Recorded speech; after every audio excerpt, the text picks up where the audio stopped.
नमस्कार दोस्तों, स्वागत है आपका एंगुलर फिजिक्स में। और आज हम रैंक अप कोर्स का नया लेक्चर रिकॉर्ड करने वाले हैं और उस लेक्चर का नाम है ग्राफ्स। तो आज हम पढ़ने वाले हैं ग्राफ्स के बारे में। तो अभी तक आपने क्या क्या पढ़ा, मैं पहले एक बार वो रिवाइंड कर देता हूँ कि हम लोगों ने अभी तक मोशन अंडर ग्रेविटी पूरा कर चुके हैं हम लोग। Uniform motion, non uniform motion, ठीक है ना।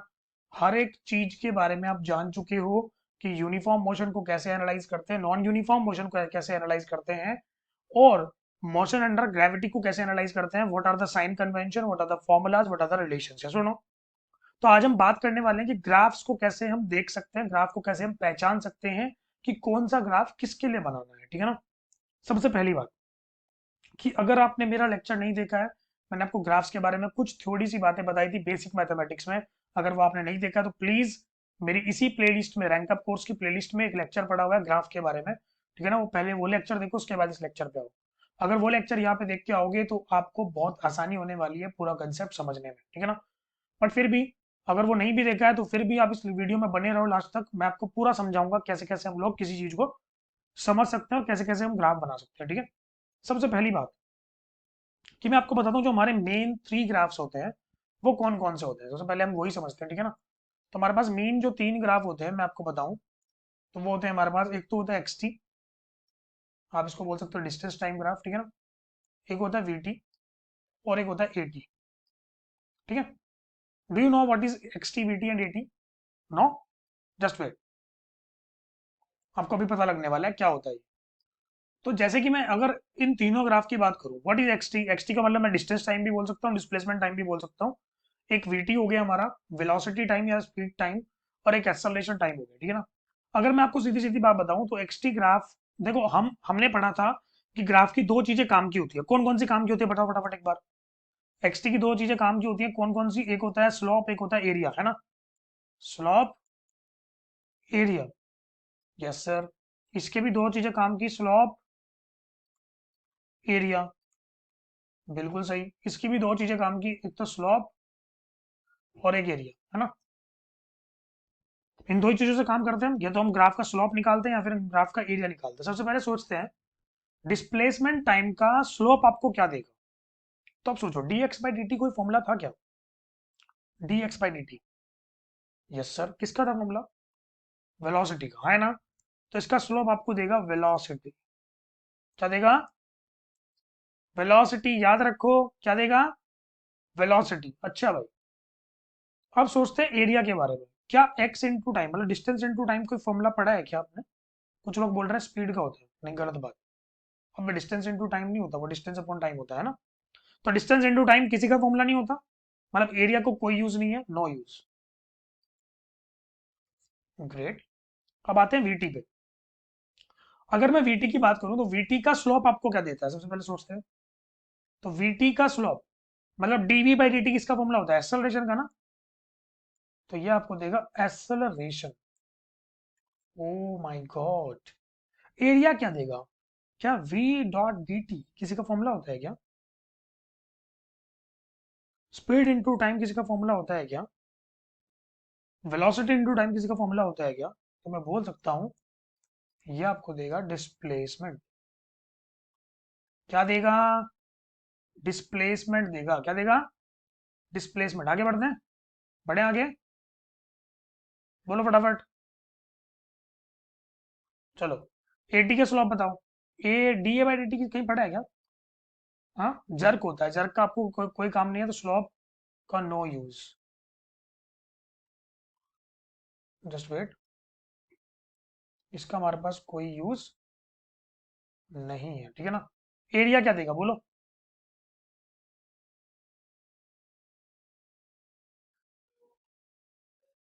एरिया क्या देगा बोलो फटाफट। कोई बता सकता है मुझे एरिया क्या देगा? सर एरिया मतलब एक्सेलरेशन इनटू टाइम, किसका फॉर्मूला होता है? A dot d t, v का या डीवी का? सोचो एक बार, आप पढ़ते थे ना a equals to dv by d t. तो अगर मैं यहाँ से ए डी टी निकालूंगा तो क्या ये आएगा डीवी के equal? Yes sir, what is d v? Change in velocity. ओहो, समझ में आया। चेंज इन वेलोसिटी, इसका मतलब क्या आपको नजर आ रहा है कौन कौन से यूज हैं आपके? एक्सटी का कौन काम का आदमी है? स्लॉप। वीटी के आदमी दोनों काम के हैं, स्लॉप भी और एरिया भी, लेकिन एक्सेलरेशन टाइम का सिर्फ एक ही काम का, एरिया। तो इसका मतलब हमारे पास चार चीजें ऐसी हैं जो इंपॉर्टेंट है। क्या क्या? एक्सटी का स्लॉप, वीटी का स्लॉप, वीटी का एरिया, एटी का एरिया, है ना? अगर इन चारों चीजों के बारे में हमें पता है तो फिर हम लोग पूरा ग्राफ अच्छे से पढ़ सकते हैं, ठीक है ना? ठीक है भाई। अब इन पे तो हम पहले बाद में, इन पे तो बाद में आएंगे कि हम मतलब किसका स्लोप निकालना है, किसका एरिया निकालना है, ये तो हम सब बाद में सीखेंगे। सबसे पहले मैं आपको थोड़ी शेप के बारे में समझाता हूँ। शेप के बारे में वैसे मैं आपको पहले बता चुका हूँ, बट फिर भी एक बार और बताता हूँ, ध्यान सुनना। अगर मैं एक्स और टी के बीच में ग्राफ बनाऊं, मतलब डिस्प्लेसमेंट और टाइम के बीच में ग्राफ बनाऊं, तो सोचो एक बार, डिस्प्लेसमेंट और टाइम की कौन सी इक्वेशन आपको याद है? बोलो एक बार। अगर मैं कांस्टेंट एक्सेलरेशन की बात करता हूँ, पहले किसकी बात करता हूँ? Constant acceleration. मैं आपको यूनिफॉर्मली एक्सेलरेटेड मोशन पढ़ा चुका हूँ, उसी की बात कर रहा हूँ पहले। क्या यूनिफॉर्मली एक्सेलरेटेड मोशन मतलब एक्सेलरेशन कांस्टेंट मतलब स्पीड कांस्टेंट, स्पीड कांस्टेंट मतलब वेलोसिटी को भी कांस्टेंट हमने माना था, और वेलोसिटी अगर कांस्टेंट है तो क्या मैं बोल सकता हूं कि I can use the equations of motion? और वो इक्वेशंस ऑफ मोशन कितने तरह की होती है? क्या तीन तरह की होती है? पहली equation v equal to u plus a t, s equal to u t plus half a t square, and v square equal to u square plus two s. Yes और नो? ग्रेट। इक्वेशन देखते हैं। तो इक्वेशन है हमारी x equal to u t plus half of a t square. Oh yes sir, यही होती है equation. Great. अगर ये इक्वेशन है हमारी, सोचो एक बार x और t के बीच में कैसा रिलेशन आपको नजर आ रहा है? क्या ये लीनियर इक्वेशन है? नो। क्या ये क्वाड्रेटिक है? Yes, it can B quadratic. मतलब क्वाड्रेटिक ऐसे नहीं बोलते, पूरी क्वाड्रेटिक इक्वेशन नहीं बोलूंगा मैं इसको, because there are two variables x and t. तो मैं बोल सकता हूँ quadratic equation in two variables. Yes, क्योंकि यहाँ पे एक पावर ना टू है। ऐसी इक्वेशन क्या कर्व देती है आपको? सोचो एक बार, बताया था आपको ग्राफ्स में। बोलो एक बार फटाफट। ऐसी इक्वेशन किसकी इक्वेशन होती है? किसकी पहचान है ये पहचान है हमारी पैराबोला की। किसकी पहचान है? पैराबोला। इसका मतलब जो एक्स और टी के बीच में जो ग्राफ बनेगा वो पैराबोला बनेगा। बच्चे मुझसे ये नहीं पूछेंगे सर आपने स्ट्रेट लाइन क्यों नहीं बनाया। यस और नो? स्ट्रेट लाइन बनाऊंगा, स्ट्रेट लाइन दिखाऊंगा कैसे बनता है स्ट्रेट लाइन भी। लेकिन पहले आपको ये समझना पड़ेगा कि x equal to u t plus half a t square is equation of parabola. That is y x और टी के बीच में जो ग्राफ बनेगा, that will be a curve, and that curve represents the part of the parabola. Is it clear to everyone? Great. अब वो कैसा parabola हमने कहा, वो मैं उस पर थोड़ी देर में आ जाऊंगा, ठीक है? पहले आगे बढ़ते हैं। अब v और t के बीच में बात करते हैं। तो v और t वाली इक्वेशन कौन सी होती है? पहली equation v equal to u plus a t. इस इक्वेशन में आपको कहीं क्वाड्रेटिक दिख रही है? कहीं पर पावर टू दिख रही है? नहीं दिख रही ना? नहीं दिख रही तो बेचिंत हो जाओ। ये इक्वेशन है स्ट्रेट लाइन की। किसकी इक्वेशन है? Straight line. कौन सी इक्वेशन है? Straight line. ओके। अब एक्सेलरेशन टाइम की बात करते हैं। तो एक्सेलरेशन टाइम मतलब ऑब्वियस सी बात है कि अगर एक्सेलरेशन कांस्टेंट है, मैं अगर एक्सेलरेशन कांस्टेंट की बात कर रहा हूं, तो कैन आई से कि एक्सेलरेशन अगर कांस्टेंट है तो it will be a straight line parallel to x axis. Yes, it is also a straight line parallel parallel to time t axes. क्या बात कुछ कुछ समझ में आई? मैं आपको बोल रहा हूँ भाई साहब, if you are learning for advanced, if you are learning for mains, then आपको 95% क्वेश्चंस ग्राफ के हमेशा यूनिफॉर्मली एक्सेलरेटेड मोशन से ही मिलेंगे। इसका मतलब your acceleration will remain constant for a part of time, and then it can be change, but that will also be constant. इसका मतलब मान लो आपसे कोई ऐसे पूछ ले कि बताओ भाई मेरी पहले एक्सेलरेशन जीरो सेकंड से लेके 15 सेकंड तक ये थी, और फिर 15 सेकंड से लेके 20 सेकंड तक ये है, मतलब दो पार्ट में उसने तोड़ दिया क्वेश्चन को, ठीक है ना? लेकिन दोनों पार्ट में एक्सेलरेशन तो कांस्टेंट है ना। आप उसको ऐसा नहीं बोल सकते कि it is a non uniform accelerated motion, गलत बात। It is a uniform accelerated motion, but that question is divided into two parts. Yes or no? So that is how you can attempt the question, you can attempt the concept. Okay, तो इसका मतलब हमारे पास जो ज्यादातर questions आएंगे वो आएंगे uniformly accelerated motion के, ठीक है ना? आगे बढ़ते हैं। तो हमने ये सीख लिया पैराबोला बनेगा, स्ट्रेट लाइन बनेगी, फिर लास्ट वाले में भी स्ट्रेट लाइन बनेगी। तो लास्ट वाले को तो छोड़ ही दो अभी। अभी मैं बात करता हूँ सिर्फ v equal to u plus a t की और x equal to u t plus half a t square की, ठीक है ना? अब कैसी स्ट्रेट लाइन कब बनेगी, क्या कब क्या होगा ये सब समझना है हमें, ठीक है ना। चलो आगे बढ़ते हैं।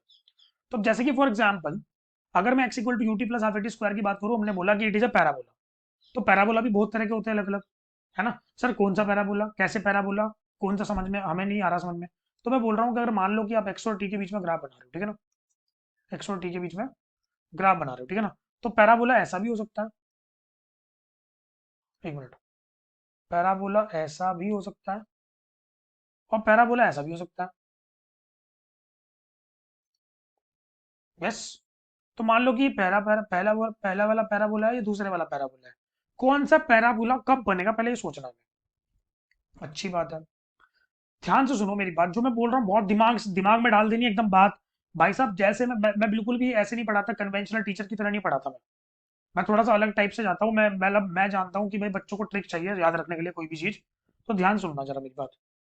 इस टी स्क्वायर वाले को पकड़ो, किसको पकड़ो, टी स्क्वायर वाले को पकड़ो, ठीक है ना। एक बात ध्यान रखना, एक्स एक्स पॉजिटिव होना चाहिए। अगर एक्स पॉजिटिव है तो इधर वाले साइन पे ध्यान दो। अगर ये टी स्क्वायर वाली टर्म जो है ना, अगर इसके सामने प्लस लगा हुआ है, क्या लगा हुआ है, प्लस, अगर ये पॉजिटिव है तो इसका मतलब यू सीधा बनेगा। नहीं समझे मैंने क्या बोला, ध्यान सुनना। अगर स्क्वायर वाली टर्म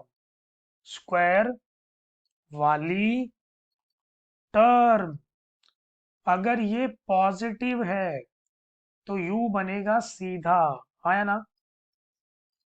दूसरा, अगर स्क्वायर वाली टर्म हो गई नेगेटिव तो यू बनेगा उल्टा। समझ गई बात। अब सोचो कि स्क्वायर वाली टर्म तो हमेशा पॉजिटिव रहती है, टी टाइम चाहे नेगेटिव हो टाइम चाहे पॉजिटिव हो तो स्क्वायर होके पॉजिटिव ही बन जाएगा। Yes sir. हाफ भी पॉजिटिव ही रहेगा, यस सर। तो यहाँ पे साइन को बदल कौन सकता है, पॉजिटिव और नेगेटिव कर कौन सकता है, only one variable and that variable is known as acceleration. Yes और नो, हाँ है ना। ये एक्सेलरेशन बहुत बहुत फैंसी वर्ड है, मैं पहले बता रहा हूँ तुम्हें, बहुत मजेदार वर्ड है ये, ठीक है ना। एक्सेलरेशन, एक्सेलरेशन पॉजिटिव भी कर सकता है इस साइन को और नेगेटिव भी कर सकता है।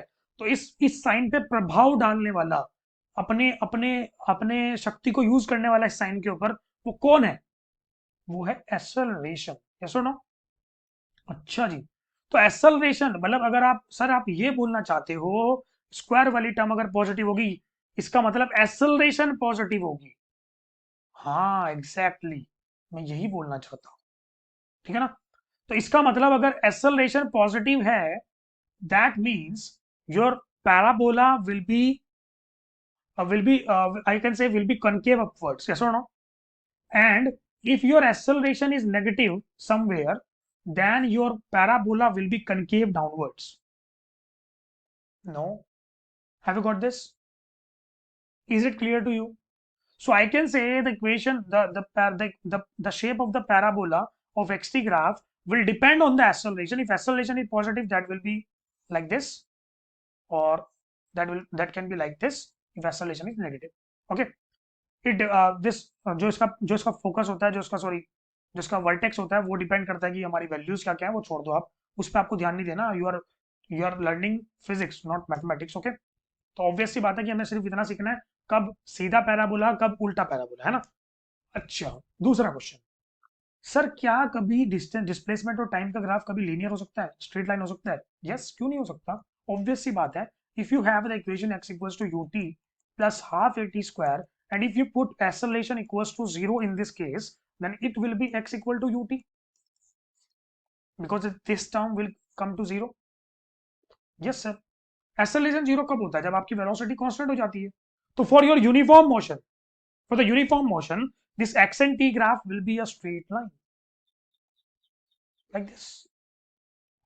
Oh my god, whenever you strike with a linear graph of x and t, then you have to conclude in your mind that this graph is of uniform motion only. Is it clear to everyone? यहां तक किसी को कोई भी doubt नहीं, आगे बढ़ते हैं। चलो, अब आपको एक्सटी ग्राफ की थोड़ी बहुत नॉलेज तो हो गई है ना, आगे की नॉलेज मैं आपको बाद में दूंगा, पहले वीटी ग्राफ की बात करते हैं। तो v equal to u plus a t, जब भी आप ग्राफ देखते हो तो ये ग्राफ किस किस के बीच में बनाया जा रहा है, v और t के बीच में, है ना। मतलब v होगा y एक्सिस पे और t होगा x एक्सिस पे, कुछ ऐसे, v at the y axis and t at the x axis, yes or no? Can I write it as v as y, can I replace this v by y and t by x? Okay, let's replace these values. Can I say y equals to a into x plus u? ये कुछ ऐसी equation नजर आएगी आपको, एक minute, x की जगह नहीं, ए सॉरी सॉरी सॉरी जी, हाँ a इंटू एक्स, ठीक है ठीक है ना। मैंने क्या किया, मतलब मैंने टाइम को x एक्सिस की तरह मान लिया और v को y एक्सिस की तरह मान लिया। तो अगर मैं इस इक्वेशन को y equal to m x plus c से कंपेयर करूँ, जो आपने पढ़ी थी स्ट्रेट लाइन की इक्वेशन, याद करो कब पढ़ी थी वो इक्वेशन, मैंने पढ़ाई थी स्ट्रेट लाइन, मतलब मैंने आपको जब स्ट्रेट लाइन सर्कल ये सब पढ़ाया था ना ग्राफ में, तब मैंने आपको ये पढ़ाया था, है ना। y equal to m x plus c में याद करो y क्या होता था, y एक्सिस, x क्या होता था, x एक्सिस, m क्या होता था, m क्या था, याद करो, m कुछ नहीं था सर, m स्लोप था। हाँ, c क्या था, c था y इंटरसेप्ट। ओहो, अच्छा, अब समझ में आया ये क्यों दुखी कर रहा है मुझे, है ना। चलो फिर, तो m क्या है, स्लोप, व c क्या है, c क्या है, y इंटरसेप्ट, क्या है, व्हाट इज इंटरसेप्ट, जहां पे हमारी स्ट्रेट लाइन y एक्सिस को कट करती है उसको बोलते हैं y इंटरसेप्ट। Yes, good. तो हमने बोला कि v equal to u plus a t में अगर मैं इसको कंपेयर करूं तो क्या स्लॉप की वैल्यू, इन दोनों इक्वेशन को कंपेयर करूं, क्या m is equal to a मिल रहा है मुझे, यस सर, और क्या मुझे c इक्वल टू यू मिल रहा है। ओ हो, बात तो कुछ कुछ समझ में आई सर। अच्छा जी, इसका मतलब अगर v और t में ग्राफ बनाया जाए तो क्या y इंटरसेप्ट का मतलब ग्राफ यहाँ से स्टार्ट होगा, मतलब ये होगी इनिशियल वेलोसिटी, है ना, और ये बनेगी स्ट्रेट लाइन। अगर स्ट्रेट लाइन ऐसे जा रही है ऊपर की तरफ, तो क्या ये जो लाइन है ये फर्स्ट और थर्ड क्वाड्रेंट की तरफ इशारा कर रही है। फर्स्ट और थर्ड क्वाड्रेंट में कोई भी लाइन होती है तो वो किसकी लाइन होती है, वो लाइन किससे बिलोंग करती है, पॉजिटिव स्लोप से, हाँ या ना। स्लोप इज पॉजिटिव, मतलब पॉजिटिव एक्सेलरेशन, हाँ या ना। ओहो हो, और अगर लाइन कुछ कुछ ऐसे पीछे की लाइन अगर इधर की तरफ जा रही है, इसका मतलब किसकी तरफ इशारा हो रहा है, क्या मुझे बताएंगे। It is acceleration equal to negative. ओ भाई साहब, हमें एक बात तो पता लगी कि हमने एक्सटी ग्राफ में भी पॉजिटिव एक्सेलरेशन और नेगेटिव एक्सेलरेशन पढ़ी, और वीटी ग्राफ में भी पॉजिटिव एक्सेलरेशन और नेगेटिव एक्सेलरेशन पढ़ी, हाँ है ना। एक्सटी ग्राफ में पॉजिटिव एक्सेलरेशन होते ही ग्राफ ऐसे हो जाता है, सीधा यू, ठीक है ना। नेगेटिव एक्सेलरेशन होती है उल्टा यू। वीटी ग्राफ में सीधी लाइन ऐसे, अगर पॉजिटिव एक्सेलरेशन है, और अगर नेगेटिव एक्सेलरेशन है तो फिर लाइन नीचे की तरफ आएगी, हाँ है ना। तो ये बात तो हमें समझ में आ चुकी है कि भाई वीटी ग्राफ कैसा बनना है और एक्सटी ग्राफ कैसा बनना है, ये बात कुछ कुछ समझ में आ गई सबको। अच्छी बात है, सुन लो, अच्छे समझ में आ गया, गुड गुड गुड गुड। आगे बढ़ते हैं, चलो भाई, बात करें आगे। यस, ओके, ठीक है फिर, कोई दिक्कत नहीं। चलो बहुत सिंपल सिंपल चीजें पूछता हूँ, ध्यान सुनना। मान लो कि मैंने आपसे बोला कि let we have a graph, ठीक है भाई, let we have a graph. इस ग्राफ में बोला गया, मान लो ये ग्राफ है v और t के बीच में, हम्म, कोई दिक्कत।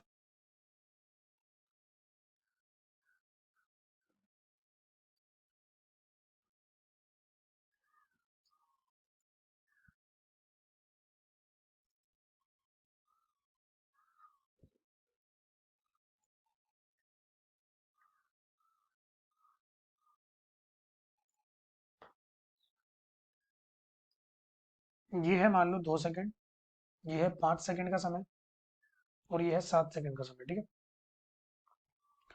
और जो मैक्सिमम वेलोसिटी है मान लो वो है 10 मीटर पर सेकंड, ठीक है ना। आपको पूछा गया, ध्यान सुनना, जो पूछा गया जरा ध्यान सुनना। आपसे सबसे पहले पूछा गया कि इस मोशन के बारे में कुछ कमेंट करिए, कुछ पंक्तियां बताइए, इसका भावार्थ क्या है, इसका प्रसंग क्या है, ठीक है ना, ये क्या फीलिंग, इसकी क्या फीलिंग है, ये क्या चिल्ला चिल्ला के बोल रहा है, ये सब आपको बताना है इसके बारे में, ठीक है ना। पहले तो बाद में मैं आपसे क्वेश्चन पूछूंगा, पहले सोचो एक बार। क्या आप एनालाइज कर सकते हो? मैं अगर बोलूंगा आपको this point is A, this point is B, that this point is C, this point is D, okay, can you explain the parts of the graph? What is going on from A to B? What is going on from B to C, C and C to D? Yes, can you define the parts? Okay, many of the students are getting it. A से B तक अगर मैं बात करूं तो A से B तक मेरी स्ट्रेट लाइन सीधी है। एक बात तो मुझे तय, एक बात तो मुझे समझ में आती है कि यहाँ पे इनिशियल वेलोसिटी जीरो है, क्योंकि ग्राफ ओरिजिन से स्टार्ट हुआ। बिल्कुल सही बात, क्योंकि वाई इंटरसेप्ट जीरो है, और वाई इंटरसेप्ट कौन बताता था? वो इनिशियल वेलोसिटी बताता था ना। बिल्कुल सही। अब सोचो ए से लेके बी तक अगर मैं बात करूं तो क्या ए से लेके बी तक हमारी स्ट्रेट लाइन सीधी है और बढ़ रही है, ऐसे है ना, ऊपर की तरफ जा रही है, फर्स्ट और थर्ड क्वाड्रेंट में है, तो क्या स्लोप इज पॉजिटिव? अगर स्लोप इज पॉजिटिव तो क्या मैं बोल सकता हूँ ए से बी के लिए कैंसलेशन इज पॉजिटिव? अरे भाई, आया समझ में? अब सोचो बी से सी, बी से सी, क्या बी से सी क्या, बी से सी के लिए क्या मैं बोल सकता हूं, क्या एक्सेलरेशन इज नेगेटिव? क्योंकि ये जो लाइन है, ये वाली लाइन क्या आपको दिखाई दे रही है कि सेकंड और फोर्थ क्वाड्रेंट में है? हाँ या ना?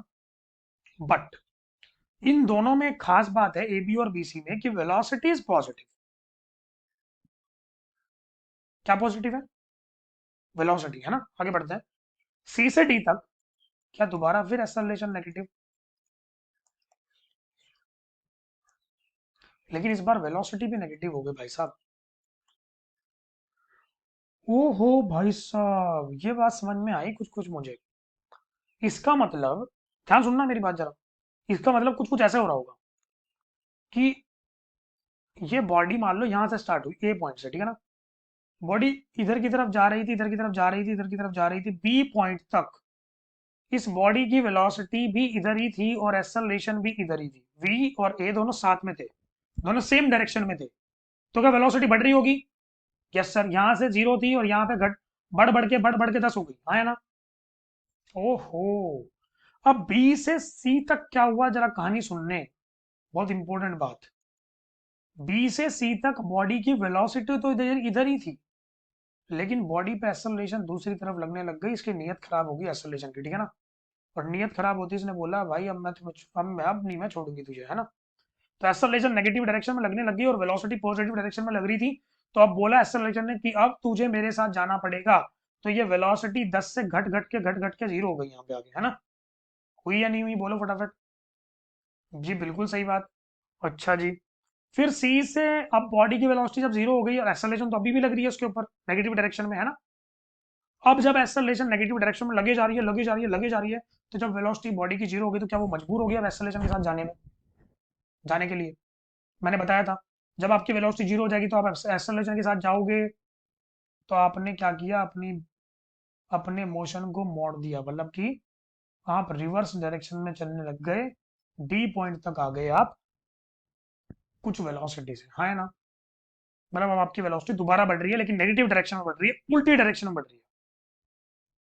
नहीं समझे? क्या पूरा मोशन समझ में आया क्या हो रहा है ये? इस बार वेलोसिटी भी इधर ही है और एक्सेलरेशन भी इधर ही है, हाँ या ना। ओ भाई साहब, तो इसका मतलब मुझे एक बात कंक्लूड करनी पड़ेगी, और ये बात मुझे समझनी पड़ेगी कि जिस पॉइंट पे velocity time graph x axis को कट करता है, मतलब टाइम वाली एक्सिस को कट करता है, जहां पे, वहां पे आपकी बॉडी एक यू टर्न ले रही है। क्या ले रही है? U turn. क्या ले रही है? यू टर्न, मतलब this point belongs to U turn. आया नहीं समझ में? कुछ भी समझ में नहीं आया? नहीं आया? नहीं आया तो वीडियो को पॉज करो, वापस देखो जाके, और अगर आ गया तो पढ़ते चलो मेरे साथ ध्यान से देखो। क्या करना है अब? अब भाई साहब मान लो कि आपको ऐसे मोशन का पूरा पता लग गया, मोशन में क्या हो रहा है क्या नहीं हो रहा है, कैसे कैसे हम इसको एनालाइज कर सकते हैं सिचुएशन को, ठीक है ना। आगे बढ़ते हैं। तो आगे बढ़ते हुए मान लो मुझे किसी ने पूछ लिया find the distance and displacement covered by the body. क्या पूछ लिया? Find distance covered by the body, find displacement covered by the body. Is it clear? Okay. क्या मैं बोल सकता हूँ कि डिस्टेंस इज ऑलवेज पॉजिटिव? ये स्टेटमेंट आपको याद है क्या? डिस्टेंस इज ऑलवेज पॉजिटिव, याद है क्या? बोलो फटाफट। अगर याद है तो इसका मतलब आपको पता है कि वीटी ग्राफ का एरिया आपको क्या देता है? स्पीड इनटू टाइम से आपको क्या मिलता है? डिस्टेंस और डिस्प्लेसमेंट ही मिलता है, ऑब्वियस सी बात है ना। अच्छा जी। तो अगर डिस्टेंस कभी नेगेटिव नहीं हो सकता तो आपको क्या करना है, इसका ऊपर वाला एरिया भी निकालना है और नीचे वाला एरिया भी निकालना है और दोनों को प्लस कर देना है ना। एरिया निकाल सकते हो। कितने ट्रायंगल है? 3 ट्रायंगल है, फटाफट निकालते हैं चलो भाई। पहले वाले ट्रायंगल का बेस है 2 और हाइट है 10। तो डिस्टेंस को कैलकुलेट करने के लिए मैं बोल रहा हूँ half into 2 into 10 plus half into इसका बेस है 3 और फिर 10, 3 into 10 plus half into 2 into, अच्छा ये नहीं मैंने दिया ना, ये भी मान लो 10 है, ठीक है ना, नीचे वाला। तो हाफ इंटू 2 इंटू 10, दो दो, 2 से 5 बार गया, 2 से 2 खत्म, 5 3 15, 15 प्लस 10 25, 25 प्लस 10 35 मीटर्स का डिस्टेंस आ गया है ना। अगर आपसे कोई पूछ ले डिस्प्लेसमेंट कितना है भाई इस इक्वेशन में, इस ग्राफ में, तो डिस्प्लेसमेंट में आप क्या करोगे? ऊपर वाला एरिया पॉजिटिव, नीचे वाला एरिया नेगेटिव, साइन का ध्यान रखोगे। हाँ या ना? ऊपर वाले एरिया जो पॉजिटिव आया था उसमें से नीचे वाले एरिया को नेगेटिव मतलब माइनस करना है, तो ये दोनों एरिया पॉजिटिव आ जाएंगे। मतलब 5 + 10 15 -10 आंसर आएगा 5 मीटर। अरे भाई साहब समझ नहीं आई बात? अरे आई क्या? अरे सोच लो। पक्का? डिस्प्लेसमेंट 5 मीटर, मतलब डिस्टेंस में आपने क्या किया? दोनों एरियाज को प्लस कर दिया, है ना। डिस्प्लेसमेंट में आपने क्या किया? दोनों एरियाज को माइनस कर दिया, जो नीचे वाला है नेगेटिव, जो ऊपर वाला है पॉजिटिव। डिस्प्लेसमेंट में कोई भी विश्वासघात नहीं करना, कोई भी बेईमानी नहीं करनी, चुपचाप ऊपर वाले को पॉजिटिव बनाओ, नीचे वाले को नेगेटिव बनाओ, ऐड कर दो, खत्म। ग्रेट, अच्छा जी। अगर इसी ग्राफ में आपसे पूछ लेता कि find the acceleration for A B and B C, तो क्या करते? क्या एक्सेलरेशन फाइंड करने के लिए वीटी ग्राफ का स्लोप फाइंड करना पड़ता है? बिल्कुल सही। अगर मैं ए बी का स्लोप आपसे पूछूं तो ए बी का स्लोप क्या आएगा बोलो? क्या स्लोप का फॉर्मूला होता है टेन थीटा? और टेन थीटा क्या होता है? टेन थीटा होता है by perpendicular upon base. What is perpendicular? It is 10, what is base? It is 2, answer आया 5। ओहो भाई साहब, इसका मतलब acceleration at this a b is equal to +5 metre per second square या समथिंग एल्स, कोई भी यूनिट ले लो, आपकी मर्जी है। अब इधर की बात करूँ तो क्या आएगा बताओ फटाफट। अगर इसका स्लोप पूछा जाए तो इसमें क्या बताओगे आप? इसका स्लोप आएगा m equal to tan theta equal to, perpendicular तो 10 ही है अभी भी, लेकिन 3 आ जाएगा, 10/3 मतलब 3.33। नेगेटिव आएगा, और ये क्या आएगा? नेगेटिव, क्योंकि लाइन सेकंड और फोर्थ क्वाड्रेंट में है।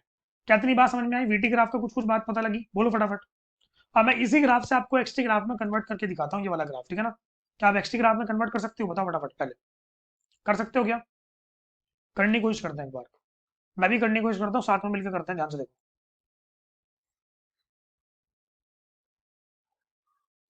चलो, मान लो मैं एक्सटी ग्राफ में कन्वर्ट करने की कोशिश करता हूँ। मान लो ये है हमारा एक्स और ये है हमारा टी, ठीक है भाई।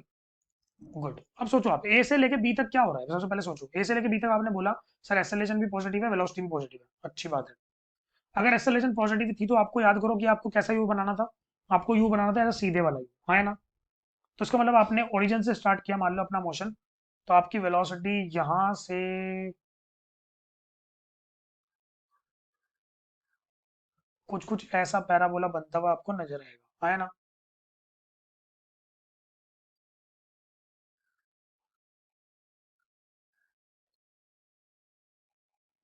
ठीक है, बिल्कुल सीधा नहीं बनाना, मतलब यहाँ तक छोड़ देना बना के, ठीक है।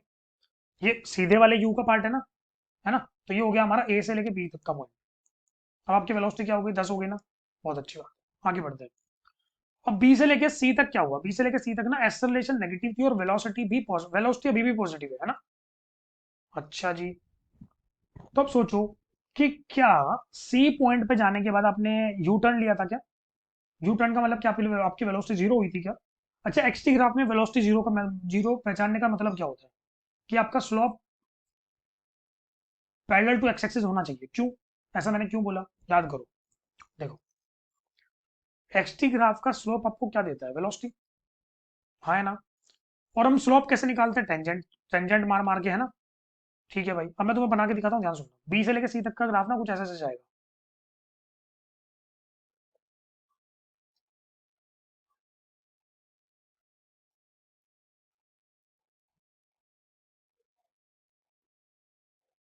कुछ ऐसा। ठीक है ना? अब ये जहाँ पे जब मतलब यहाँ पे जब जाके ऊपर ऐसे फ्लैट हो गया ना ग्राफ, ऊपर जाने के बाद फ्लैट होने का मतलब क्या हुआ? ध्यान सुनना। फ्लैट होने का मतलब हुआ कि अगर आपने इस पॉइंट पे टेंजेंट लगाई ना ऐसे करके, if you draw a tangent here, this tangent will be very parallel to the x-axis and it form an angle of 0 degree with the x-axis. Yes or no? If the angle is 0 degree, can I say that slope will also be a null? Yes, sir. अगर slope zero है तो क्या velocity will be zero at this point? Yes, sir. If velocity is zero, and that's what I want to find out. Yes or no? तो मुझे तो यही चाहिए, मुझे तो चाहिए कि भाई ऊपर वाले पॉइंट पे स्लोप जीरो हो जाए ताकि वेलोसिटी जीरो हो जाए, क्योंकि मुझे पता है सी पॉइंट पे जाने के बाद वेलोसिटी जीरो होगी। तो ये पॉइंट हो गया हमारा सी पॉइंट। क्या आपको कुछ कुछ बात समझ में आ रही है मैं क्या बोल रहा हूँ? कुछ कुछ कंसेप्ट समझ में आ रहा है मैं कैसे इसको सॉल्व कर रहा हूँ? तो ए से बी तक मतलब 2 सेकंड, बी से सी तक मतलब यहाँ पे हो गया 5 सेकंड। ग्राफ को आगे बढ़ा लेते हैं थोड़ा सा।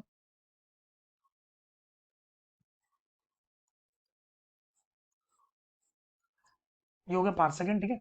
अब बात करते हैं सी से डी तक की। सी से डी तक अभी भी एक्सेलरेशन नेगेटिव है, लेकिन इस बार स्लोप कैसा है, मतलब वेलोसिटी क्या हो गई? वो भी नेगेटिव हो गई, है ना? क्या करोगे फिर बताओ? तो इस यू को आप आगे की तरफ एक्सटेंड करोगे। Same.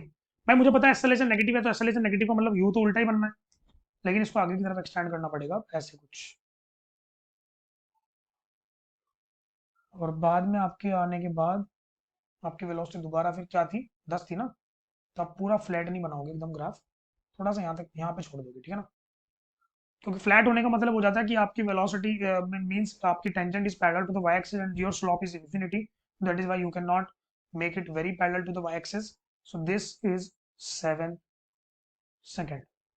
Is it something clear to you? Yes और नो? तो आपको समझ में आया कैसे कैसे हम ग्राफ को कन्वर्ट कर सकते हैं, how to convert this graph? Okay, let me draw a graph of 80 for this question. मान लो अगर मुझे 80 का ग्राफ आपको आपके लिए बना के दिखाना हो, तो ये हो गया हमारा एक्सेलरेशन और ये हो गया हमारा टाइम। ऑब्वियस सी बात है ना? अच्छा, ए से लेके बी तक आपकी एक्सेलरेशन पॉजिटिव थी, और वो पॉजिटिव की वैल्यू क्या थी बताओ जरा एक बार। क्या एक्सेलरेशन की वैल्यू थी +5 और बाद में होगी -3.33? ऑब्वियस, पूरी के पूरे पाथ के लिए। तो +5 का मतलब आपकी 0 से लेके 2 सेकंड तक आपकी जो एक्सेलरेशन थी वो थी +5। हाँ या ना? 5, 2 सेकंड तक, है ना? और बाद में आपकी एक्सेलरेशन होगी कितनी? -3.3। तो आप यहाँ से लेके यहाँ तक पूरा डी तक का पॉइंट बनाओगे, मतलब 7 सेकंड तक, ठीक है ना? क्योंकि एक्सेल देखो, स्ट्रेट लाइन तो सेम है ना यहाँ से यहाँ तक, बी से लेकर डी तक स्ट्रेट लाइन सेम है ना, तो एक्सेलरेशन इज सेम। खत्म। ये हो गया हमारा 80 ग्राफ।